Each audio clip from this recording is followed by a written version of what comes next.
The following program was provided by an independent producer solely responsible for its content. The opinions expressed do not necessarily represent the views of this station, its staff, board of directors, or underwriters. My name is Jasmine, and I am a recovering drug addict. My name is Richie Farrell, a.k.a.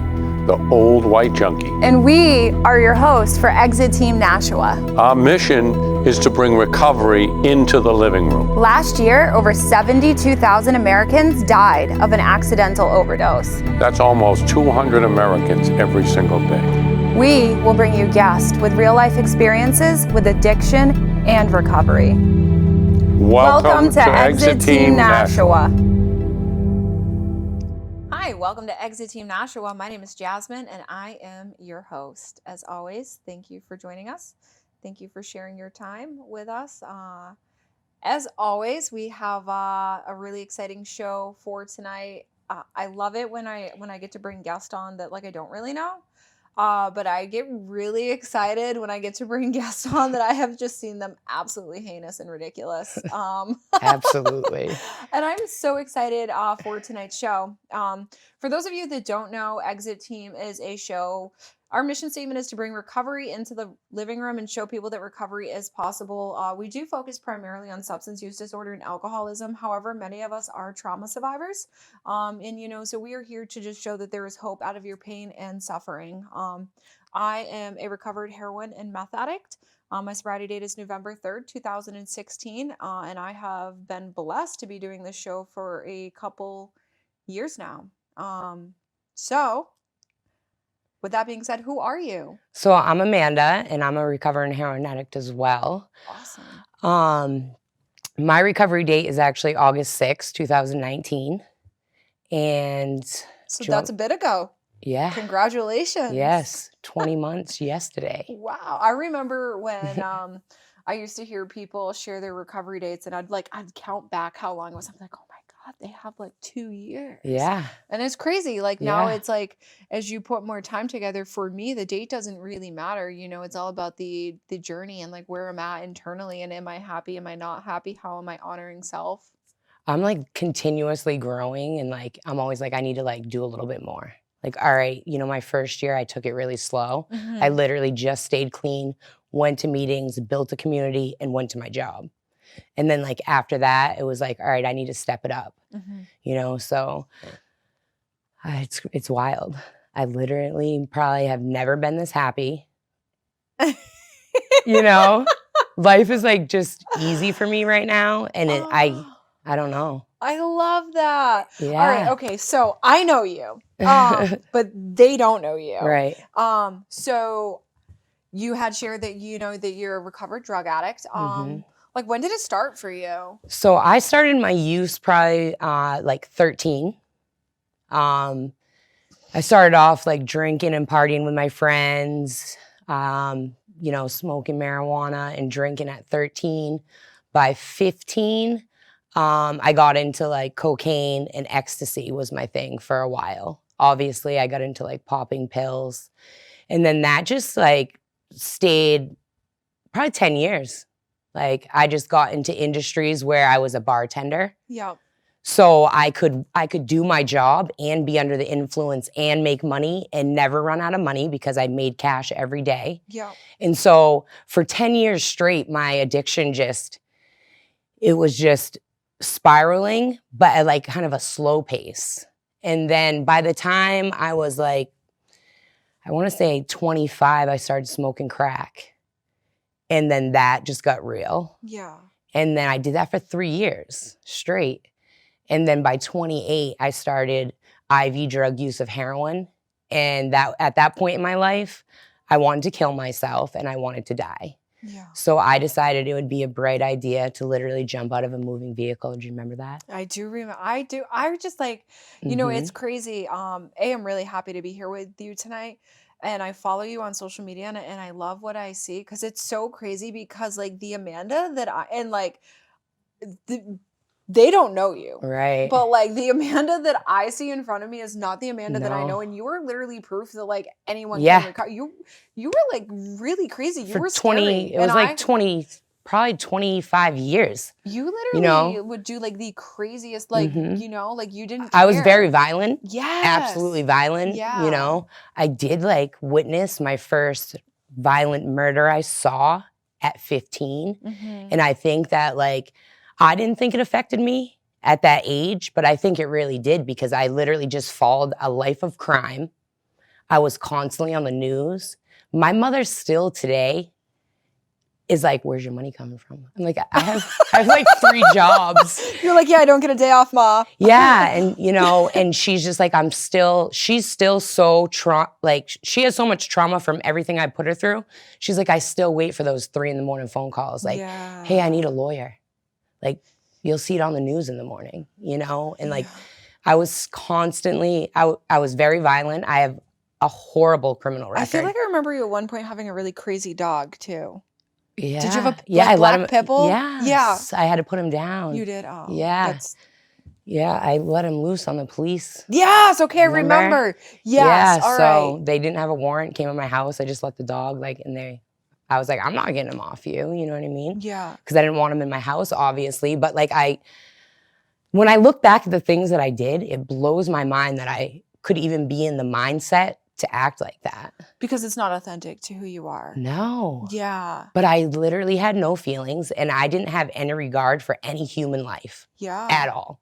Yeah. Like at the end of the day, if you didn't have something for me or I didn't want something from you, I literally didn't have anybody in my life that I wasn't using for something. So like what like made it shift? Because like I get to see you in front of me now. I've got to follow you on social media over the last 2 years, which I absolutely love seeing. But I also like remember you from way back when. So like what shifted inside of you to make you from that numb person that didn't have any regard for others to this person that's thriving in a beautiful community and her life is centered around serving others? So I would get like I never went into treatments and detoxes.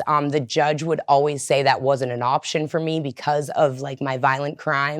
So when I started getting so many drug charges, they're like, no, that's not, you're going to jail. And so I would get these like years, like back to back in a facility without substances. And then I liked being sober. I liked the way I felt. I liked the way I acted like that. But then as soon as I would hit the street again, all bets were off. So I would get like those, like a year that I had no substance in me. So like I felt good every morning. Incarcerated.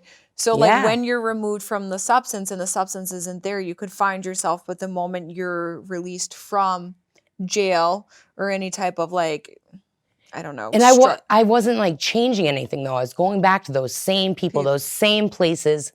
I literally had to for me, the only thing that worked was me to completely surrender and uproot my life and start a new life. And like, I am so grateful to be in the Nashua area. We were reborn. It's wild out here. Like the connect, like I literally have so many people I can call at any day. And like, I'll be like, oh, I'm so nervous to go do this. And every single one of them's like, you can do it. Yeah. And I'm like, that's all I need to hear from them. You literally have the ability to like help so many people. Yeah. You know, because you know pain and suffering. Yeah. And no one can be like, well, you don't know how bad it was for me because you're like, excuse me, let me tell you. So it also just came up on the 10-year anniversary. I was charged with the first overdose case in New Hampshire. So they made the case law on my case. And like, oh my God, I forgot about I can't bring her back. And I think about her every day. That's something I'm going to carry for the rest of my life. But what I can do to make it better is like help every woman that I can. Yeah. It's the only thing I can do. It's never going to bring her back and it's never going to make me like get over like the pain that I have for that. But like the better person I can be today, that's it. That's the only answer for that.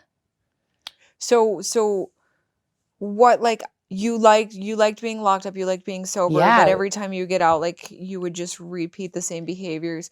To get back in there, because that was my safe place. That became my home. Did you consciously know that? Yeah. You did? I couldn't wait. As soon as I'd get put in handcuffs, I'd be like, oh, it's finally over. Okay. Every time, you know, because I knew I wasn't going to get bail. What happened? Like, Which time? What happened to make it change? So, I don't know. I watched you And you did this when you got out of Green Mountain, and they did a video, and you had posted it. I just barely went back to social media, and I watched that, and I was just sitting by myself one night, and I saw how happy you act. Like, you actually were happy. I could see it in your eyes, and like knowing you and knowing you were out there with me, I was just like, I really was like, that mountain, I need it in my life. That mountain is magical, I'm telling you. You know, it is, and so I just kept watching, and then it literally was a few months later, I was like, you know what? I just was like, drop me off at the safe station. I'm done with this. Wow. You know? Wow. So it was like a 90-day relapse. And in 90 days, I lost everything. You know what I mean? The car was gone. The apartment was gone. I literally packed a backpack. Yeah, because you're a hustler. Like, that's the one thing I remember about you. You could start out with nothing, and very quickly you'd have a lot of things. But things don't really matter to people like us. Yeah. No. Uh-huh. No. I would get everything, and then I would give it away, or it'd get taken away. Yeah. And I'd just get it right back. Yeah, very quickly I remember you always accumulating all the things, like the nice cars, and like you had like the nice looking boyfriends, right? You know, like you always had apartments. We'd all go to your apartment. Yeah. So I could never get an apartment. Yeah. Yeah. But I mean, none of that ever did it for me. I still was completely broken on the inside, you know? Yeah, you said something which sparked an interest in me when we first started here, and you said the word community. Yeah. I can't even do this on my own, but with the community that I have out here, at any given day, I can call, I don't know how many people I have in my life now. I feel like I put a bubble. Like, I live in a bubble. I have all these great people. I moved out here. I have all these great people. And I can call anybody for anything. Isn't it crazy? So, especially for, if I feel like more recently, like my dynamic in life has changed. I've like recently gone through this weird shift. But when I first got sober, like, I would not be able to be here without my community, and B, like, there's nothing I've ever lived for like that connection that you have. Yeah. And these people are here to stay in my life for good. Yeah. You know, because I always had those friends that would come and go, whether they died or were locked up or something would go wrong in a transaction, so that I wasn't friends with them anymore. But like, everybody I've met today is here, and they're going to stay, and I know that. Yeah. Like, these are people that are going to be part of my life no matter where life takes us, and if we grow doing our own things. You know, I don't have to talk to them every day, but when I do need to talk to them, they pick up the phone. If they call me, I'm going to pick up the phone, you know? And so, like, basically, like, Rise Above changed my life. Shout out to Rise Above. Yes. And, like, Michelle and Michelle. Yeah, Michelle V is a legend, dude. She really is. But whatever, like, they're like, do you want to do this? And I'm like, they wouldn't if they didn't think I could. Yeah. Because I might think, oh, I don't know if I can do that, you know? But they wouldn't ask me if I couldn't. So, like, no is not an answer. It's, like, always yes, because obviously if they're offering me an opportunity, I need to take it. And, like, that's really where all my growth has come in. And I would have never been like, hey, can I get this job or fill out an application? You know what I mean? They see something in me that maybe I don't see yet. And then, like, throughout the time, like, it just keeps getting better and better and better. If you follow in their footsteps, you'll do just fine. Yeah, and everybody says that, like, gravitate to the people that you want what they have. Yeah. And, like, when I first came in, like, you know, God bless the person hugging everybody at the door, because I was never a hugger. So I'd literally, like, get one of my girls to go in front of them, and I'd, like, scoot around, and then they caught on, so they'd wait, because they know she's going to wait and hug me first. Yeah, it's crazy. I love it. All right, cool. So life is really good. So you just got a new job. Yes. And you're working in recovery. Yes. Or working in treatment. Treatment, like, that's different. So that's hard. Yeah. You have to be able to manage yourself very well to be able to show up for others. What are, like, some things that you do for self-care? So, I mean, I literally, like, okay, so, like, a lot of people come in and are not okay with the whole God thing. Yeah. I was okay with that, but what I was doing wrong in my life prior was using prayer in the wrong way. Such as I would wait to pray until I was in handcuffs for the wrong things. You know what I Okay. mean? I was never just praying to like get me through the day and to like for health and for my family. Like, so that's like a big thing for me. You know what I mean? And literally just taking care of myself, like starting my day, like I just go around the house and I make sure everything's in order so the house looks good like before, make sure that all my girls are good. Like, I don't know. I don't even really know. I feel like I just float through the days and everything's gonna be okay. That's so amazing. Can you believe? I can't even believe it. You know, I'll be driving in my car a lot and I'm like, I can't believe this is my life. Yeah. Like on my way to work and back. And like, it's like a natural high for the life that I live today. Spiritually intoxicated. And it's wild. Yeah, it's It's a real wild. thing. Yeah. People always talk about like how they love getting high, and like my truth is I love getting high, right? Like yeah, like getting high served a purpose for me. It felt really good until like I could no longer manage getting high. And that happens quick for me. Yeah. But there is nothing like being spiritually intoxicated. I'm like, wait till your spirit's on fire and you shine so bright and nothing and no one can impact what you do. And I'll just be driving to work and like most people probably don't want to go to work and I'm Yeah. like on my way to You're work. like, Like I'm my life going. is so good right now. Yeah. You know what I mean? And on the way home, like, all right, so that was just a 12-hour day and I still feel the same way. Yeah, that's You know? awesome. I literally love going to work too. People were like, "You work way too much." I'm like, "Judge yourself." Yeah. So love I what mean, do. that's definitely like a lot. Like I work a lot, Yep, but I'm okay with that. yep. You know what I mean? Because And you have friends. I have a ton of friends. That's one thing that my life has recently like really shifted in. I have too many friends. I don't have enough time for all of them. That's You know what I mean? well, I miss. So my it's like I friends. gotta- I miss like I don't go out with my friends enough, and I miss Yeah. that. I literally just like made plans with some people. I was like, let's go to Lowell Saturday. Like I need connection in my life. Yeah.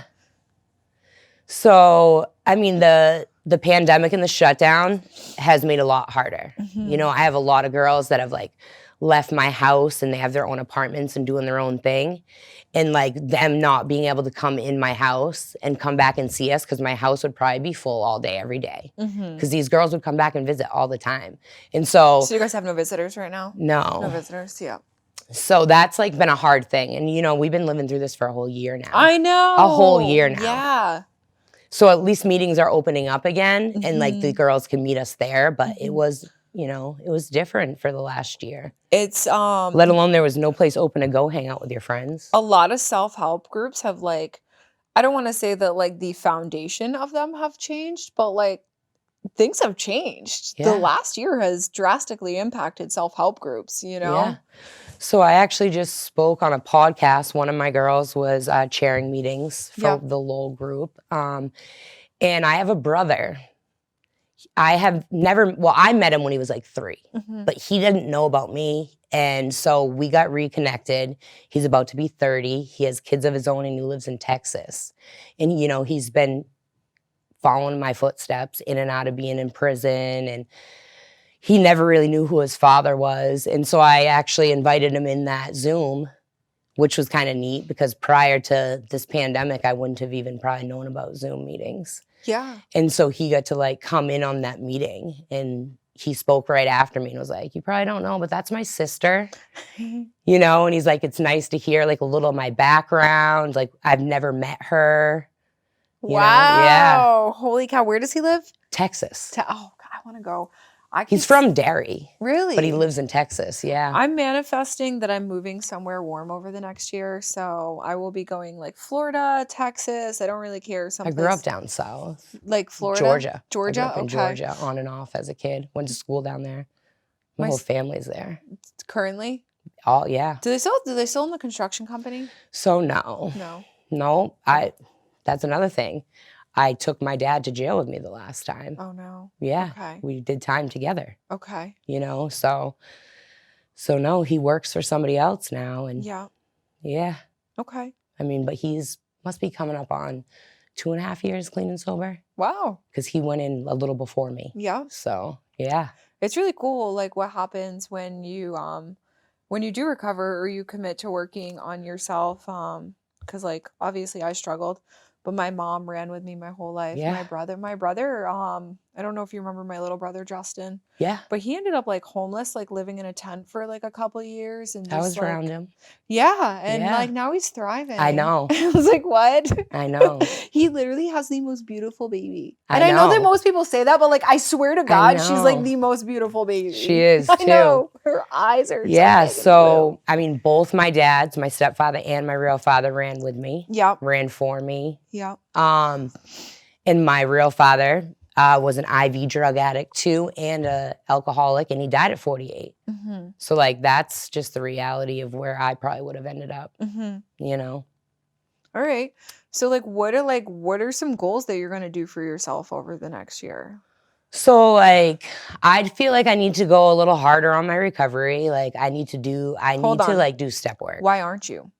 Right. Yeah. Like why? I don't know. Dude, we're drug addicts. We'll give I excuses know. all fucking I know. all day. Right. Or we just like, yeah, let's do it. Yeah. Yeah. Okay. Facts. So that is like one thing that I need to do today, yesterday. All of her friends that are watching, hold her accountable. Mhm. Yeah. So you've like made it this far without doing that, and you've had so much growth. Imagine how you'll I know. soar when you start that. I know. Wow. Yeah. Okay. So that's like a big one. And like I've been like working on my credit. That's so, dude, I literally get that. That's so Like- awesome. Like wild. You know what I mean? Like normal people are probably They actually watching. gave me a loan for a car in my own name instead of having to use my dad's social security number for the first time ever, you know? So that's great. Normal people are watching this like, what's wrong with those girls? Yeah. And we're like, dude, Like- no, literally, our credit score is getting better. Yeah. Yep. You know, so that's something I'm working on. And That's like, honestly awesome. I'm proud of you. yeah. So, Okay, credit score. yeah. What are we gonna do? Career. What are career goals? So, I mean, I just started a new job 2 days ago. So, Yeah. like, probably like thriving in this is going to be, you know what I Yeah. mean? This is different. Like, so yeah, I've been managing a sober house, right? But now this is like a treatment center house. So I feel like there's so much for me to learn and like so much for me to grow. I told the girls there, I'm like, I'm growing here with you. You know what I mean? Because this is new to me too. Mm-hmm. Like I've been there, I was there for a few weeks before, and like I would go there to visit, but I never just worked one-on-one with these girls. So like as much as I can learn there, Mm-hmm. because it's obviously going to help me through the rest of my life to The help really other cool people. thing about the treatment industry is like it's like the only industry to like where to be like a heroin addict like is like a notch on your resume. You're like, oh Right. yeah. And you can go anywhere with it. Yeah. You literally can go anywhere. Like if you're dedicated enough, like there are so many treatment centers if you develop your skill set and who you are as a professional and operate with integrity, there are so many treatment centers that like you can like go all the way up the ladder and achieve all your goals. And like, I'm like really I never would have thought 2 years ago that someone would ever even offer me a job in a treatment center. Yeah, right. You know what I mean? Yes. I always thought I'd be like that client still sitting there. Yeah. You know? Yep. So Also, you manage so in all my experience of working in the treatment industry and like there has been no experience for me like managing a women's sober house. And like when you I talk love about it. it, you love it. I love it. Oh I love my girls. dude. My house is very tight. It always has been.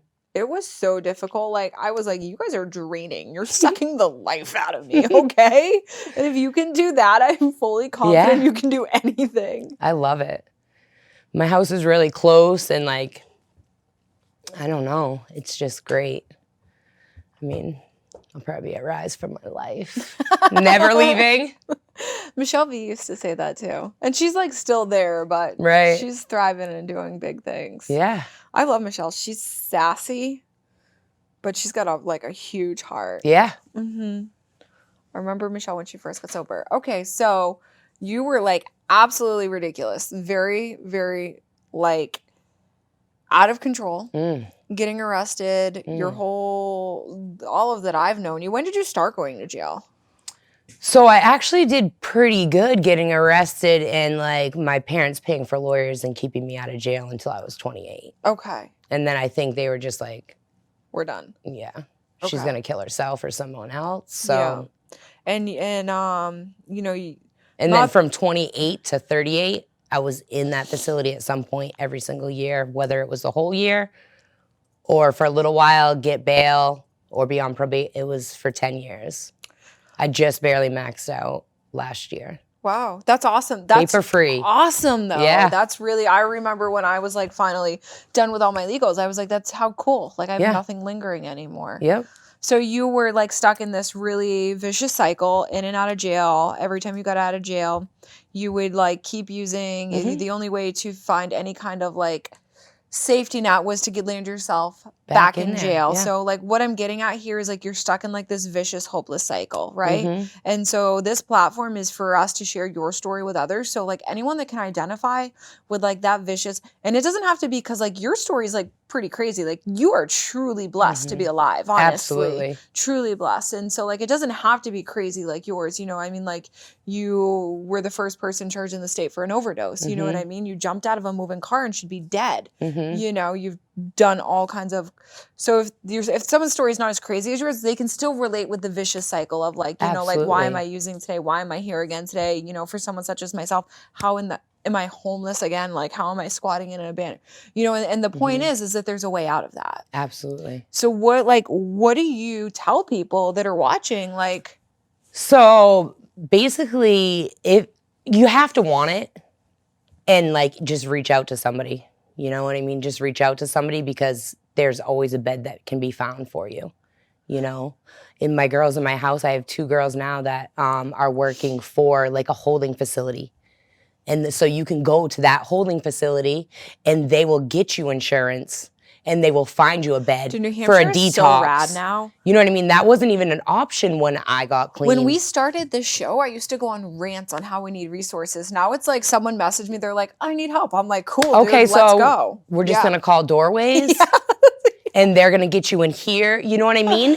Yeah. And it's like, we're gonna get you all you have to do is reach out if you don't know Yeah. where to go, because anybody that I know, and if I don't have the answer, I have people that I can make one phone call and I'll get the answer. It's so great. You know? Honestly, the state has come, and I mean, we're still experiencing higher and higher overdose rates. You know what I mean? So Yeah. obviously, like, what we're doing isn't like the solution, but at the end of the day, if there's one thing that I've truly realized over the last year is that like we're all dedicated to making an impact in one another's lives, and like that like we are a community that is full of love and passion and care about each other. Like the shift that I have seen, and not even like, you know, with the resources that are available, but like, you know, you can go, there's recovery centers and you go in there, like there, you can get a recovery CRSW, recovery support worker, and you can get all these things. And like, there's no shame in that. Yeah. I mean, there's still stigma out there, but like really, honestly, society is working towards getting rid of stigma. So I didn't really know about any of that either. So I understand if people don't know about it, definitely reach out to somebody that you know is in recovery, because they can find all the answers. Like,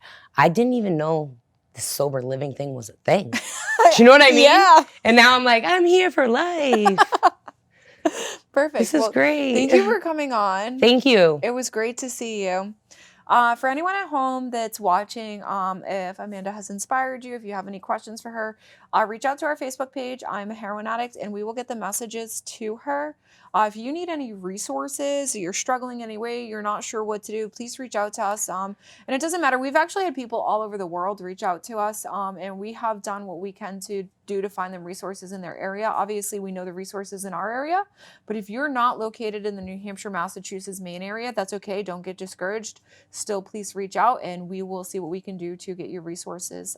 As always, thank you for your time, and we love you.